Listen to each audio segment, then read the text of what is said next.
Bon samedi, j'espère que vous allez bien. Alors, je me présente, je suis Stéphanie Milaud et je me suis donné comme mission d'inspirer 10 millions de personnes au cours de la prochaine décennie à vivre une vie plus satisfaisante, plus équilibrée et à la hauteur de leurs attentes. Et j'espère que vous allez faire partie de ces 10 millions de personnes. Alors, écoutez, aujourd'hui, je vous ai promis la semaine dernière de vous partager les différentes perles de sagesse du fameux livre « Ce qu'il faut savoir avant de mourir » de l'auteur Jon Izzo. Alors, la semaine dernière, j'étais en direct des îles Turquoises, donc là, les vacances sont terminées, je suis revenue chez moi au Québec, mais ça ne m'empêchera pas de vous partager la deuxième perle de sagesse. Donc, je vous remets en contexte. Jon Izzo, pour écrire ce livre-là, Ce qu'il faut savoir avant de mourir, a décidé d'interviewer 200 vieux sages. Alors, il les appelle comme ça, 200 personnes qui arrivaient à la fin de leur vie, et il leur a posé des questions comme « Qu'est-ce que vous auriez aimé savoir avant? » Et de là, il a ressorti 5 perles de sagesse. Donc, la semaine dernière, la perle de sagesse, c'était « Demeurez fidèle à vous-même ».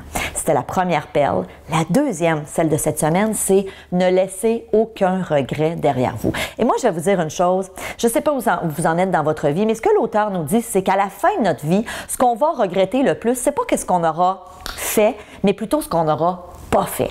Alors, est-ce que vous avez des rêves en ce moment, que ce soit au niveau personnel ou professionnel, que vous mettez de côté pour plein de raisons? Des fois, c'est parce qu'on a peur. Et il en parle, l'auteur du livre, dans le livre, du fait que très souvent, il y a des choses qu'on n'ose pas faire parce qu'on a peur, parce qu'on part dans nos scénarios, parce qu'on commence à se dire, ben j'y arriverai peut-être pas. On a le syndrome de l'imposteur. On se dit, c'est pas pour moi, je serai pas capable, je suis peut-être pas à la hauteur. Donc, est-ce que vous avez des rêves en ce moment, que ce soit au niveau professionnel, par exemple de dire, je rêve d'écrire un livre ou je rêve de partir en affaires, ou encore au niveau personnel, est-ce qu'il y a des choses que vous aimeriez faire, mais que vous freinez justement par peur? Alors, dites-vous une chose, si c'est le cas, vous risquez à la fin de votre vie, et peut-être même avant d'arriver puis d'avoir des regrets. Puis c'est pas ça qu'on veut. On veut vivre à plein. On est ici, sur cette terre, pour justement arriver à la fin de notre vie et se dire, waouh, j'ai vraiment le sentiment que je me suis réalisée.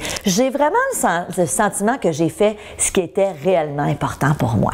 Alors, permettez-moi de vous lire les phrases que l'auteur nous propose pour justement intégrer cette perle-là. Parce que ce qu'il nous dit, c'est beau de les connaître. C'est beau de savoir que je veux vivre à fond ma vie puis je veux pas avoir jamais de regrets. Mais comment je fais ça au quotidien pour intégrer ça dans ma vie? Alors, l'auteur, à la fin de chaque chapitre, nous propose des questions. Alors, la première question à se poser pour ne pas vivre avec des regrets, pour ne pas avoir de regrets, c'est est-ce que je me suis laissé gouverner par la peur aujourd'hui ou cette semaine?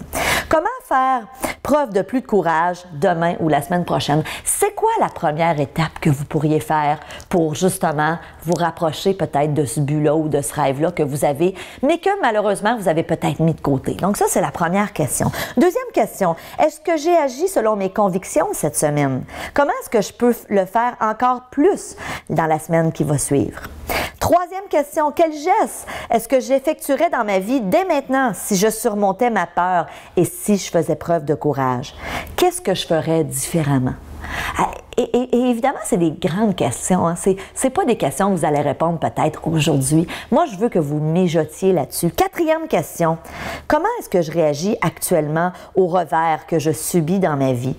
Hein? Est-ce que je vais de l'avant ou est-ce que je bats en retraite? Parce que très souvent, c'est ça. C'est qu'on a des peurs. On a la peur de ne pas réussir, d'échouer.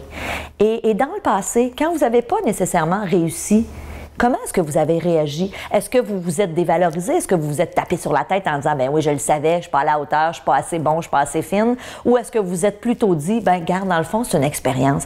Et c'est comme ça qu'on devrait voir justement nos petits revers, nos petits échecs. Puis moi, je n'aime même pas appeler ça des échecs.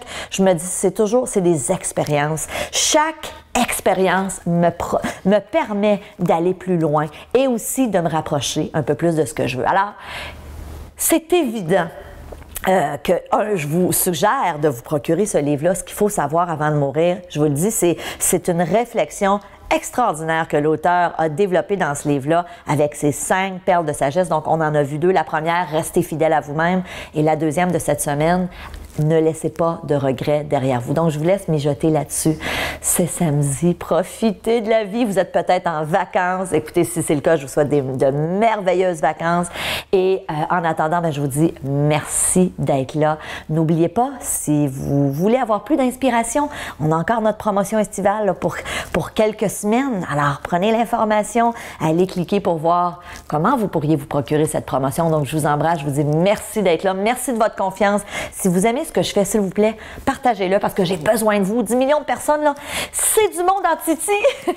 J'ai besoin que vous m'aidiez à partager ce contenu. Donc, je vous embrasse. Je vous souhaite bon samedi et on se voit samedi prochain. Salut!